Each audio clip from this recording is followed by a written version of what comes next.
Hello, second year. Bohr's theory of hydrogen like atoms. Bohr साहब ने जो atomic model दिया, तो हाइड्रोजन के लिए हाइड्रोजन पर इसको अप्लाई करेंगे तो हाइड्रोजन या हाइड्रोजन लाइक एटम्स के लिए बोहर्स थ्योरी। तो जैसा कि आपको मालूम है, न्यूक्लियस यहाँ पर होता है, मान लो इस पर चार्ज है प्लस जेडी, इसके बाहर एक electron charge E circular orbit radius R में घूम रहा है v वेलोसिटी से। Suppose E, M and V be the charge, mass and velocity of electron. ये चार्ज है, m मास है, v velocity of electron and r is the radius of the orbit. Jd is the positive charge on the nucleus. Nucleus पर charge है plus Z E, और hydrogen का case for hydrogen Z is equal to 1 होगा। अब चूंकि ये electron circular orbit में move कर रहा है तो इसको चाहिए सेंट्रीपिटल फोर्स। सेंट्रीपिटल फोर्स मिलता है न्यूक्लियस और इलेक्ट्रॉन के बीच, जो इलेक्ट्रोस्टैटिक फोर्स ऑफ अट्रैक्शन है, that provides the necessary centripetal force for the circular motion. So the necessary centripetal force is provided by the electrostatic force of attraction. Centripetal force हो गया mv square by r, और electric force हो गया 1/4πε0 Z e into e upon r square. So इससे हमने निकाला mv square is 1 Z e square upon 4πε0 r cut गया, mv square हमने इससे निकाला। अब जो बोहर साहब की फर्स्ट पास्टुलेट थी, क्या थी?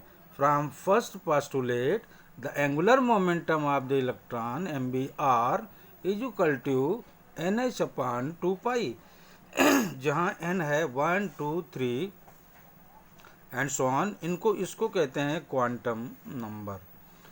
तो अब मैंने क्या किया, ये सेकेंड इक्वेशन हो गई, ये फर्स्ट हो गई, सेकेंड को स्क्वायर किया, फर्स्ट से डिवाइड किया। मैंने लिखा है सेकेंड इक्वेशन का स्क्वायर किया डिवाइडेड बाई इक्वेशन 1, तो इसका स्क्वायर हुआ m square v square r square, और इसका हुआ n square h square upon 4π square. इससे डिवाइड किया तो mb square upon Z e square upon 4πε0 r। तो इससे हमें ये कट पिट करके मिला radius r is equal to n square ε0 h square upon πm Z e square. तो ये जो सर्कुलर ऑर्बिट है, इसकी रेडियस आ गई, ये रेडियस की वैल्यू है, और ध्यान से देखिए कि radius is proportional to N square, यानी जो रेडियस है क्वांटम नंबर स्क्वायर के डायरेक्टली प्रोपोर्शनल है। इसका मतलब ये हो गया, आप कह सकते हो कि R1 is to R2 is to R3, अगर हम ये रेशियो लें तो ये मिलेगा 1:4:9 एंड सो ऑन, 1 4 9। इसका मतलब जो पहली ऑर्बिट है अगर इस 1 पर है तो दूसरी ऑर्बिट की रेडियस होगी 4 टाइम्स, नेक्स्ट थर्ड की होगी 9 टाइम्स एंड सो ऑन। अब ये जो इक्वेशन 2 है, इसको आप देखिए एम बी आर बराबर एन एच अपॉन 2π, इससे हमने वेलोसिटी निकाली तो वेलोसिटी मिली एन एच अपॉन 2πm/r।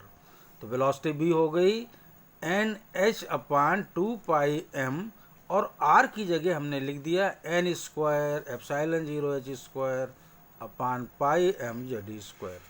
ये कटने पिटने के बाद जो वेलोसिटी आ गई, ये आ गई Z e square upon 2ε0 h into 1/n। अब फिर एक थोड़ी सी फिजिकल पिक्चर देखिए कि velocity is proportional to 1/n। इसका मतलब जो पहली ऑर्बिट है उसमें वेलोसिटी मैक्सिमम होगी, और जैसे जैसे आप दूर जाएंगे सेकेंड थर्ड फोर्थ, इसमें वेलोसिटी जो है ये कम होती जाती है। अब ये जो ऑर्बिट्स हैं उसमें इलेक्ट्रॉन की एनर्जी क्या होगी? Energy of electron in stationary orbits, दो तरह की एनर्जी होगी, काइनेटिक एनर्जी और पोटेंशियल एनर्जी, दोनों को जोड़ देंगे तो वो हो जाएगी टोटल एनर्जी।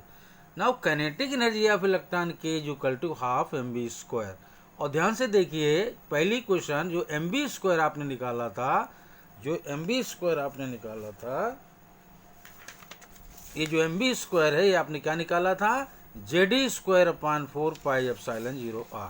तो यही वैल्यू हमने रख दी तो मिल गया हमें Z e square upon 8πε0r। Now the potential energy of the electron in an orbit of radius r due to electrostatic attraction is U is equal to 1/4πε0 होता है ना, Q1 Q2 बाई आर। तो Z e plus Z e into minus e upon r, तो minus Z e square upon 4πε0r। तो ये हो गई potential energy. Hence the total energy of the electron is kinetic energy plus potential energy.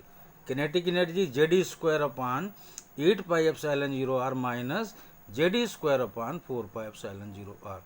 तो energy मिल गई minus Z e square upon 8πε0r, या energy E आ गई minus Z e square upon 8πε0, और are की वैल्यू मैंने यहाँ फिर रख दी पीछे से देखिए, तो n square ε0 h square upon pi m Z e square, ये आर की वैल्यू थी मैंने यहाँ रख दी।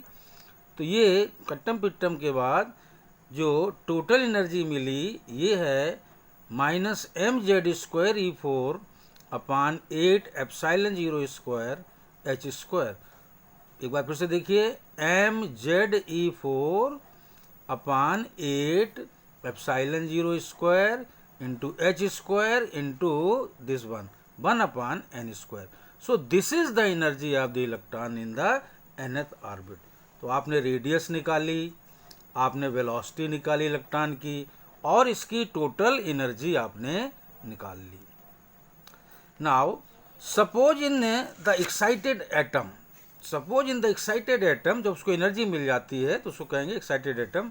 Suppose in the excited atom an electron jumps from some higher energy level n2 to a lower energy level n1। n2 level से higher से lower में मान लो इलेक्ट्रॉन कूद गया तो जाहिर एनर्जी इमिट करेगा। तो the energy difference between these states is E2 minus E1। तो E2 हमने यहाँ से लिखा m Z square E4 upon 8ε0 square h square, और चूंकि यहाँ पर ये माइनस है तो ये प्लस हो जाएगा, तो 1/n1 square minus 1/n2 square. ये एनर्जी डिफरेंस, इतनी एनर्जी का फोटॉन इमिट होगा जब इलेक्ट्रॉन ऊपर से नीचे लेवल में आएगा। Now according to Bohr's third postulate, जो थर्ड पास्टुलेट है बोहर साहब की, वो कहती है कि frequency nu of the emitted radiation nu होगा E2 minus E1 upon H. क्योंकि ये जो E2 माइनस 1 है ये एनर्जी का बंडल है, पैकेट, इसकी एनर्जी हो गई एच न्यू। तो nu is E2 minus E1 upon h. इसको ऐसे डिवाइड किया तो फ्रीक्वेंसी न्यू आ गई m Z square E4 upon 8ε0 square h cube 1/n1 square minus 1/n2 square. And hence the corresponding wavelength of the emitted radiation lambda 1/λ हम निकाल रहे हैं, तो ये हो जाएगा न्यू बाई सी। ये रहा न्यू, सी से डिवाइड कर दो तो m Z square E4 upon 8ε0 square c h cube 1/n1 square minus 1/n2 square. So 1/λ हमने लिखा Z square into R 1/n1 square minus 1/n2 square. ये जो आर है ये जो है यहाँ पर Me4 upon 8ε0 square c h cube, Me4 upon 8ε0 square c h cube, इसको मैंने कहा रेडवर्क्स कांस्टेंट। इसको मैंने क्या कहा, दिस इज रेडवर्क्स कांस्टेंट। तो जो वेवलेंथ इमिट होगी n2 से n1 में आने पर, तो वो वेवलेंथ इस तरह दी जाएगी 1/λ Z square R 1/n1 square minus 1/n2 square. So this is the Bohr's formula for hydrogen and hydrogen like atoms. यही है Bohr's formula for hydrogen and hydrogen like atoms. And for hydrogen, since for hydrogen Z is equal to 1, तो जो wavelength emit होगी ऐसे देंगे 1/λ is R 1/n1 square minus 1/n2 square, ये hydrogen के case में।